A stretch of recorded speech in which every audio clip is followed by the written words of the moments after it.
In this exercise, we will learn the Quick Mask tool. Basically, this tool is used to make selections quickly, and then you can easily modify any of those selections. Let's see how this tool will work.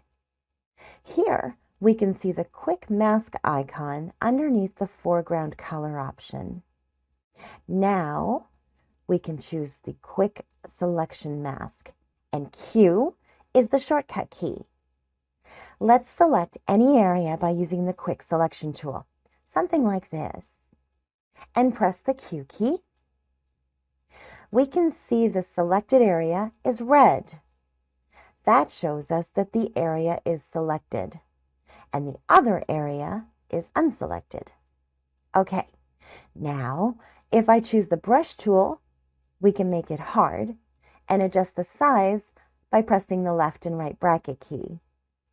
And we want to make sure that the foreground color is black. Let's paint on it, something like that. We can see the other area is also red now, which means that's the area that we are going to select. If I press the Q key again, we can see that the area is selected. Okay, now if I double click on the mask icon, we can see here, Quick Mask option. We have the masked area option and the selected area option. If I choose the mask areas option and click OK, and then press the Q key, we can see now the selected areas are visible and the other area is red. It is just the opposite. Now, let's double click on this icon again. We can see the color option, and we can change color.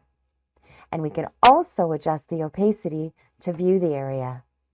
Maybe let's just try to decrease the opacity, something like that. And now press the Q key. We can see we have successfully changed the color and opacity. My suggestion is to practice and do experiments to feel comfortable with this tool. Great. Now we have completed all the tools. In the next exercise, we will learn the Layers panel.